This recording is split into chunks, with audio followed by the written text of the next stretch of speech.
नमस्कार। संतोष पाठक ऑफिशियल पर आप सबका स्वागत और अभिनंदन। हमारे साथ हैं संतोष पाठक जी। लेकिन हम संतोष जी के पास जाएं उससे पहले आपको बता दें कि एक हम बड़ी खबर लेकर आए हैं। लगातार सर्वे आ रहे हैं, आधा दर्जन से ज्यादा सर्वे आ चुके हैं। किस सर्वे का क्या लब्बो लुआब है, किस सर्वे ने किस गठबंधन को जीत दिला दी, कौन जीत के कगार पर पहुंच गया है, किसको कितने अंक मिले हैं, किसको कितने प्रतिशत मत मिलेंगे, ये पोल से पहले का सर्वे है। इस सर्वे को लेकर हम लोग जिम्मेदारी नहीं लेते, लेकिन जो सर्वे आए हैं उनके आंकड़ों पर जिक्र करेंगे, उन आंकड़ों का विश्लेषण करेंगे। कितना कौन ऊपर चढ़ा है, कौन नीचे गया है, कौन बाजीगरी कर रहा है शब्दों की, कौन खेल कर रहा है वोटों का, इस सब आंकड़ों पर बात करेंगे। हमारे साथ संतोष पाठक जी है। स्वागत और अभिनंदन। बहुत बहुत धन्यवाद शिव जी, और हमारे तमाम दर्शकों को नमस्कार। और सीधे मुद्दे पे आ जाते हैं। देखिए, जो सर्वे होता है, बहुत सारे सर्वे सही साबित होते हैं, बहुत सारे सर्वे गलत साबित होते हैं। सर्वे में तीन चार चीजें बहुत महत्वपूर्ण होती है। सैंपल साइज क्या लिया गया, क्वेश्चन कैसे पूछे गए, और जो क्वेश्चन पूछे गए उनका विश्लेषण करके अंतिम आंकड़ा कैसे तैयार किया गया। और बस यहीं पर खेला हो जाता है। आप सर्वे देखते होंगे, कोई किसी और को जिता रहा है, कोई किसी और को जिता रहा है। वो सैंपल साइज कलेक्ट कहां से किया गया, वो सैंपल साइज का विश्लेषण किसने किया, और जिसने विश्लेषण किया उसको विश्लेषण करने के लिए किसी और ने आदेश तो नहीं दिया। दर्शक इस बात को समझ गए होंगे। तो उसी तरह से उसका नतीजा आ जाता है। लेकिन मोटे तौर पर जो हमने ग्राउंड जीरो पर, मैंने कई लोकसभा चुनाव, कई राज्यों के विधानसभा चुनाव कवर किए हैं, तो उनका एक एवरेज में लेके आ गया। और जो उनका सैंपल साइज, जो उनके सर्वे का नतीजा है, जो मत प्रतिशत की वो बात कर रहे हैं, उसका विश्लेषण करते हुए एक बिल्कुल सटीक विश्लेषण, सबसे सटीक आंकड़ा आपके पास में लेकर आया हूं। और एक नेता बड़ा खिलाड़ी बन के उभर रहा है। कौन मुख्यमंत्री बनेगा, कौन उप मुख्यमंत्री बनेगा, कौन विपक्ष का नेता बनेगा, कौन विधानसभा का अध्यक्ष बनेगा, ये तो सत्ता होंगे। लेकिन एक नेता ऐसा उभर रहा है जो इन सबकी गणित को, इन सबके समीकरण को जिसने गड़बड़ा दिया है। और इसलिए नरेंद्र मोदी साहब की जबान फिसलने लग गई, इसलिए अमित शाह की जबान फिसलने लग गई, और आज योगी आदित्यनाथ को कहा गया भैया फिर से अपने पुराने एजेंडे पे आ जाओ। आज वो फिर हिंदू मुसलमान की बात करते हुए नजर आए, फिर वो उसी तरह की भाषा में बोलते हुए नजर आए। तो इसका मतलब है कि बीजेपी जब जब फंसती है तब तब उनको हिंदू मुसलमान की याद आती है, शमशान कब्रिस्तान की याद आती है। अब तो कट्टा और कनपटी की याद भी आ गई। अब मोटे तौर पे मैं दर्शकों के सामने आज जरा ये बंदर घुस गया है, आज राजनीति में बंदर घुस गया है। हाँ, हमने गांधी जी के 3 बंदर के नाम सुने थे, लेकिन आज उन्होंने दूसरे तरह का उसका विश्लेषण कर दिया उन्होंने एक मतलब तरीके राहुल से। गांधी बंदर है, तेजस्वी यादव बंदर है, यादव बंदर है। क्या पिछड़े वर्ग के नेताओं पर हमला बोला गया है? एक ब्राह्मण समाज के कहने वाले राहुल गांधी पर हमला बोला गया है। इन दो समाजों पर क्यों हमला बोला गया, क्या कारण है, क्यों बताया गया बंदर? ये लोग समझें कि आज भी अलग मानसिकता के लोग दबे कुचले वर्ग के लोगों को बंदर मानते हैं। बंदर, अगर आप सवाल करोगे तो बंदर बता दिए जाओगे। अखिलेश यादव को बताया अक्कू, राहुल गांधी को पप्पू और तेजस्वी को टक्कू। तीनों के एक एक नाम लिए गए। पप्पू के नाम से राहुल गांधी पहले से विख्यात हैं, तो उनके नाम का कोई नामकरण करने की जरूरत नहीं थी। पप्पू, टक्कू और अक्कू। पप्पू सुनता नहीं है, टक्कू देख नहीं पा रहा है, निर्णय नहीं ले पा रहा है, और अक्कू किसी की सुनता नहीं है। शिव जी, आज अगर महात्मा गांधी जी होते तो इतना ही कहते कि ऐसी बातें बोलने वाले को भगवान राम सद्बुद्धि दे। अब भगवान राम की सियासत करते मैं हैं ये मैं लोग। मैं यहां पर 1 सेकंड आपसे लूंगा, 1 मिनट आपका लूंगा।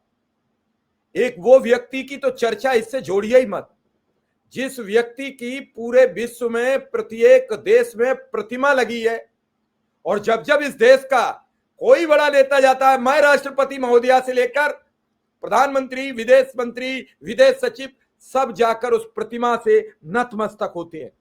उस प्रतिमा के बारे में, उस विश्व विजेता नाम को इनसे मन जोड़िए, उसकी नहीं, तौहीन वो हो कोई जाएगी। और वो उसका कोई उसका नहीं, वो उसके वो भागी हम कोई भी तुलना होंगे। नहीं हो सकती।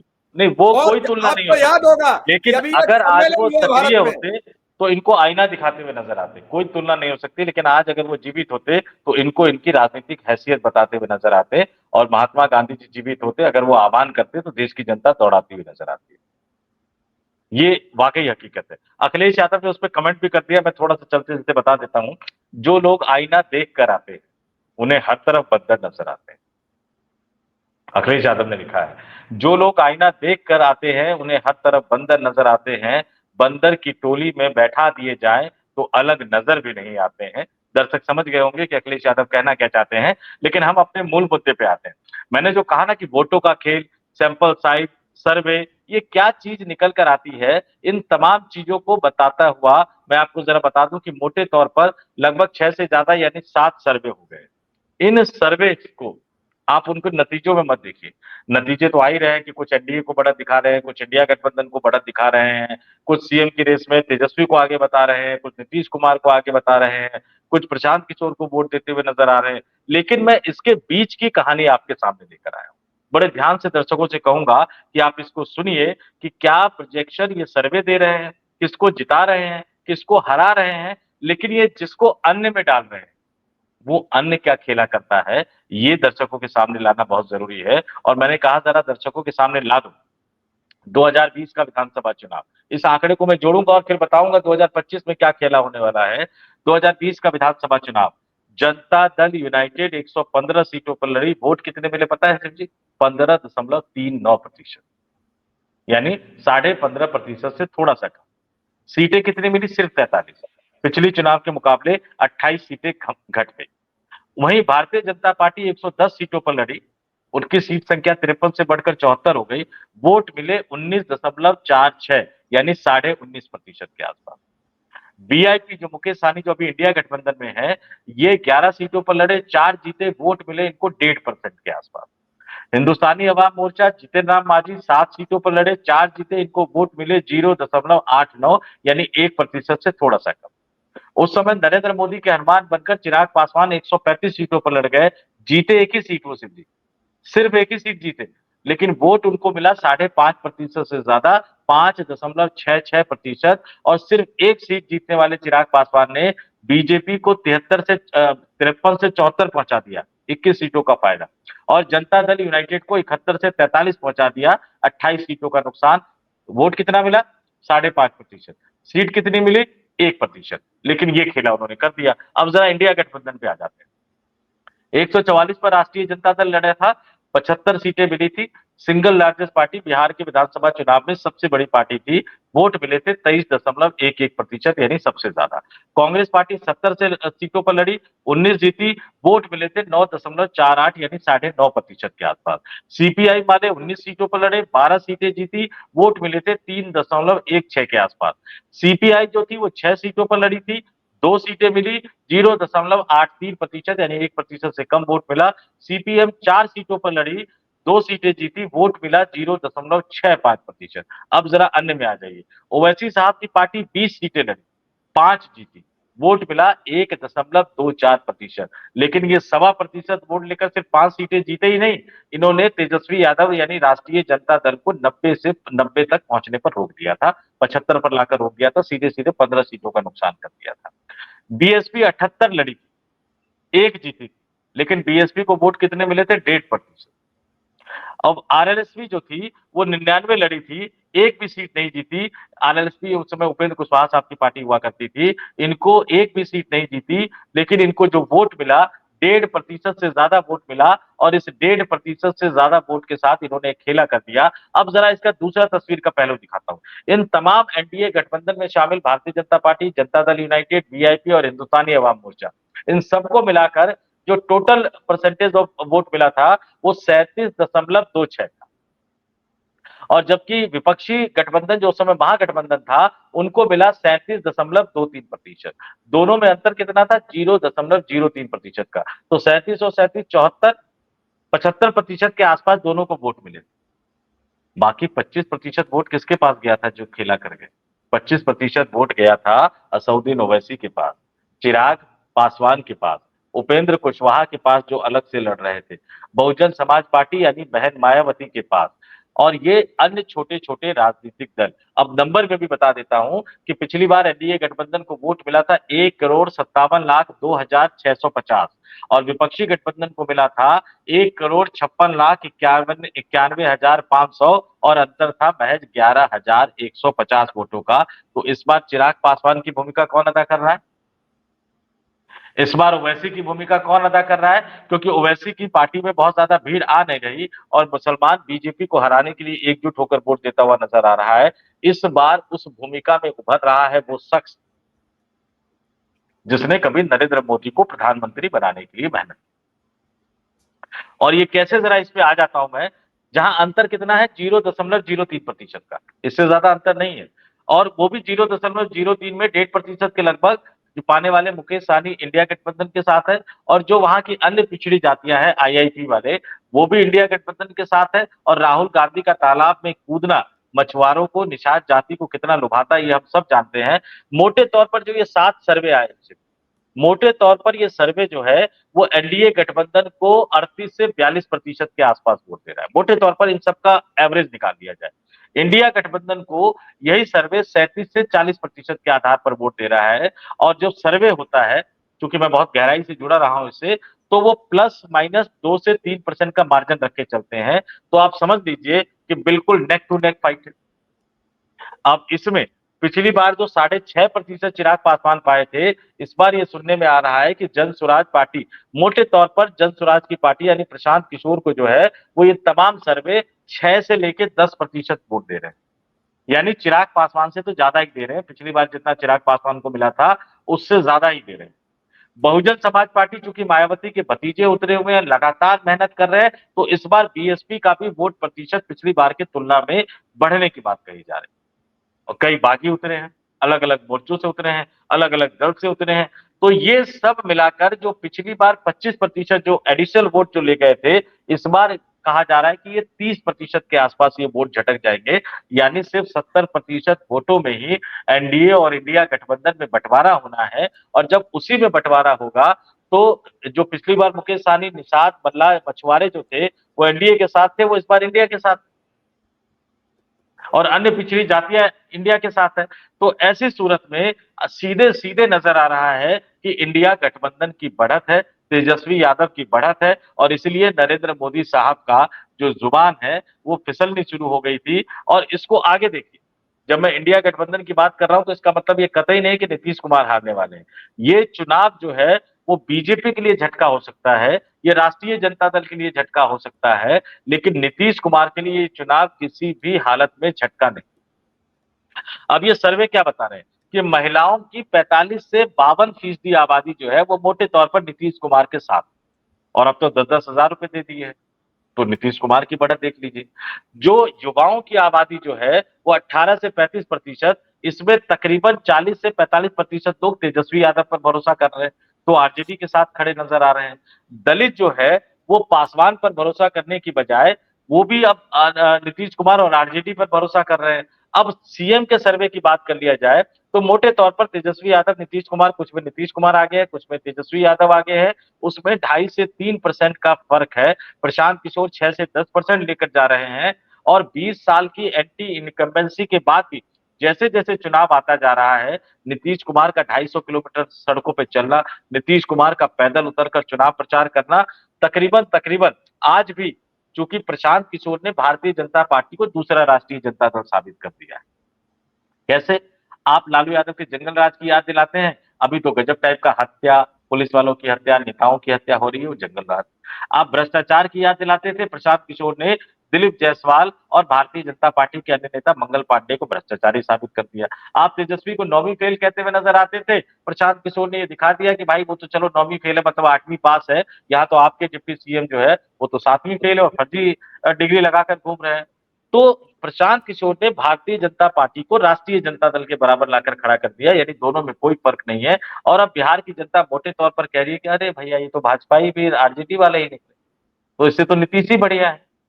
और जब नीतीश बढ़िया होंगे तो अगर वो विधानसभा में सबसे बड़ी पार्टी बनकर उभरेंगे तो निश्चित तौर पर क्या वो मजबूत बीजेपी के साथ सरकार चलाना चाहेंगे? नहीं, क्योंकि इस देश में धर्मनिरपेक्षता, सेकुलरिज्म एक ऐसा नारा है, एक ऐसी गंगा है जिसमें हर नेता डुबकी लगाकर बड़ा नेता बनना चाहता है। नीतीश कुमार इस मौके को कैसे छोड़ देंगे?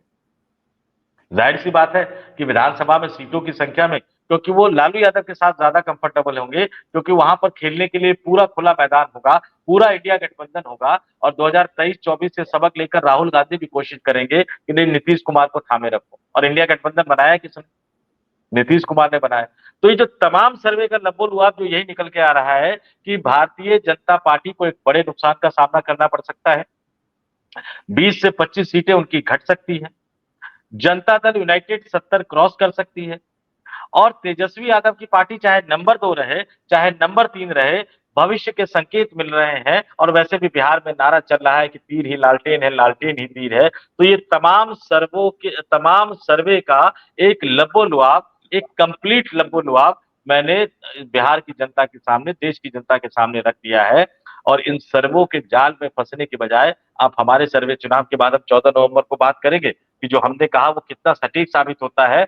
Number 1 Nitish Kumar, number 2 Bharatiya Janata party को ज्यादा से ज्यादा नुकसान, नंबर 3 इस बार प्रशांत किशोर चिराग पासवान की भूमिका में होंगे और वो किंग नहीं बनेंगे, ज्यादा सीटें नहीं जीत पाएंगे, लेकिन वो ज्यादा से ज्यादा सीटें हराएंगे और उसमें भी ज्यादा सीटें वो भारतीय जनता पार्टी को हराएंगे। नंबर 4 ओवैसी की पार्टी को पिछली बार की तरह 5 सीटें नहीं मिलने जा रही। नंबर 5 वोट शेयर बीएसपी का बढ़ेगा। वोट शेयर चिराग पासवान को जो पिछली बार 6.5% मिला था, उससे कहीं ज्यादा वोट जो है वो इस बार प्रशांत किशोर को मिलने जा रहा है। तो मोटे तौर पर बिहार को लेकर आए चुनावी सर्वे का एक लबोलुआब हमने प्रदेश की जनता और देश की जनता के सामने रख दिया है। अब देखते हैं किसका सर्वे आएगा आंकड़ों में पक्का और किसके छूट जाएंगे छक्का। कई लोग फिर रोएंगे या मुस्कराएंगे, ये तो 14 नवंबर बताएगा। हमने सर्वे वालों को रोते देखा है, हमने सर्वे वालों को मुस्कराते देखा है, हंसते देखा है और कुछ को समय देखकर बदलते देखा है। सर्वे का सैंपल क्लियर हो, सर्वे का सैंपल साइज क्लियर हो, सर्वे के इलाके क्लियर हो। आप बताइए 7.5 करोड़ लोगों का सर्वे महज कुछ हजार लोगों से तय हो सकता है। अनुमानित आइडिया उसी के हिसाब से मैं ये मानता हूं जिसका सही हो जाएगा वो किंग होगा, जिसका खराब हो जाएगा वो रोएगा, गिड़गिड़ाएगा और फिर अगले सर्वे के लिए अपनी औजार हथियार लेकर फिर निकल जाएगा। कोई तकनीकी लगाएगा, कोई टेक्निक लगाएगा, कोई नाचता नजर आएगा, कोई खांसता नजर आएगा, कोई हंसता नजर आएगा, कोई रोता नजर आएगा। सर्वे तो सर्वे कहलाते हैं, ये कभी किसी के काम नहीं आते हैं। परिणाम में अगर कभी बदल जाए तो इत्तेफाक होता है, वरना फिर पटना में लड्डू बने रह जाते हैं। याद होगा आपको, लड्डू बने रह गए थे। तो सर्वे कहलाते हैं। तो सर्वे का इंतजार करिए, सर्वे का लुत्फ लीजिए, लड्डू बने उन्हें बेच लीजिए और ज्यादा बन जाए तो खा लीजिए। इंतजार करना पड़ेगा उसका। लेकिन सवाल ये नहीं है, सवाल ये है कि इन सर्वे के बाद आपका एक आंकलन क्या कहता है। मेरे हिसाब से चुनाव कसमकस है। इस चुनाव में कौन किसे मात देगा नहीं कहा जा सकता है। मुझे यह भी लगता है कभी कभी कि त्रिशंकु की स्थिति भी बन सकती है, खंडित जनादेश भी मिल सकता है। नहीं, स्थिति तो ऐसी बन रही है कि नंबर 1 इधर वाले और उधर वाले दोनों मिलके आ जाए, इसके अलावा कोई चारा मुझे लगता हुआ नजर नहीं आ रहा। अब दूसरी बात देखिए ना, बिहार के प्रदेश चुनाव प्रभारी नेता आमतौर पर क्या कहते हैं कि हम इतनी सीटें जीतेंगे, इतनी सीटें जीतेंगे। धर्मेंद्र प्रधान ने अभी बयान दिया कि टफ लड़ाई है लेकिन एनडीए जीतेगा।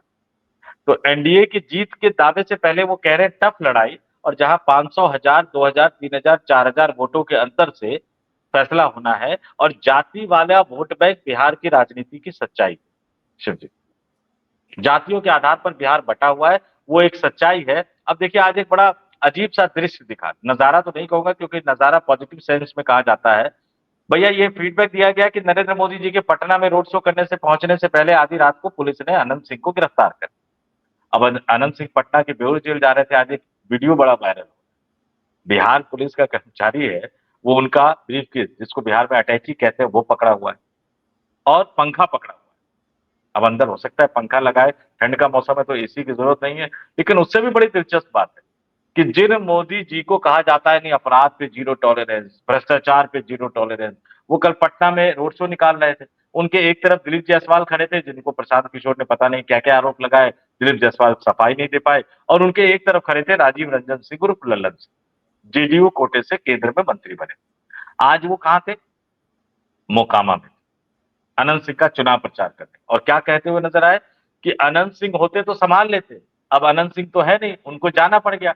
तो अब हम लोगों की जिम्मेदारी है कि हम अनंत सिंह को चुनाव जितवाकर विधानसभा में भेजे। मुंह से क्या कहते हैं, हरकतों से क्या कहते हैं?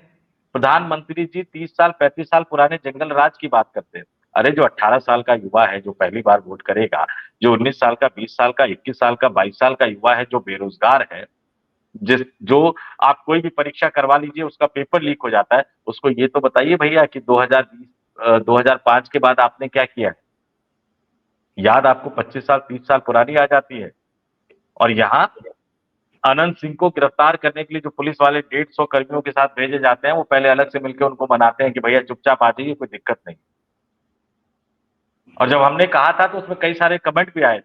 आज राजीव रंजन सिंह उर्फ लल्लन सिंह ने मोकामा पहुंचकर ये साबित कर दिया कि बात बिल्कुल सही थी, एक समझौते के तहत उनको गिरफ्तार किया गया है। और अब ये नीतीश बाबू की जिम्मेदारी है, ये राजीव रंजन सिंह की जिम्मेदारी है कि वो अनंत सिंह को जिताए, क्योंकि अनंत सिंह हार गए तो बाहर तो आज नहीं तो कल निकलेंगे और फिर इन सबकी पोल खोल देंगे, क्योंकि इन सबको जीतना जरूरी है ना। नीतीश कुमार जब लोकसभा चुनाव हारे थे एक जमाने में, तो उन्होंने कहा था कि अनंत सिंह मेरे साथ होते तो मैं हारता नहीं। राजीव रंजन सिंह को भी लोकसभा चुनाव जीतने के लिए अनंत सिंह की जरूरत है। तो ये बिहार की राजनीति की सच्चाई है।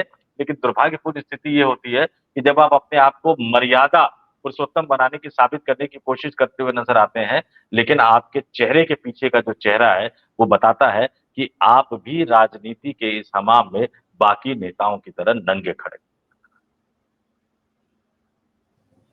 चलिए 14 तक इंतजार कीजिए और संतोष पाठक ऑफिशियल, शिव कुमार मिश्रा ऑफिशियल और स्पेशल कवरेज न्यूज पर ये प्रोग्राम आपको लाइव मिलेगा जब 14 नवंबर को सुबह मतगणना होगी।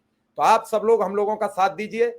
14 नवंबर को सुबह 8 बजे से आप लाइव देखिए, पूरा मतगणना आपको दिखाएंगे। कोई हारे कोई जीते, हमें क्या लेना देना, कोई नृप हो हमें कहानी, पत्रकार रहेंगे, हमें कोई नहीं देगा सानी। सानी शब्द समझ गए होंगे, जानवरों को खिलाई जाती है, हम तो वहीं तक अपनी गिनती कर लेते हैं, हमें कोई सानी नहीं देगा।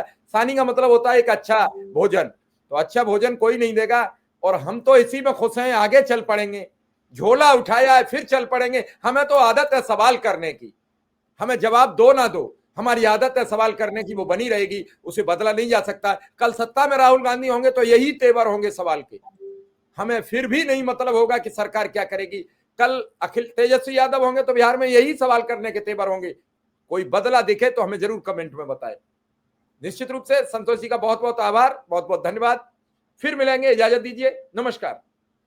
बहुत बहुत धन्यवाद, नमस्कार।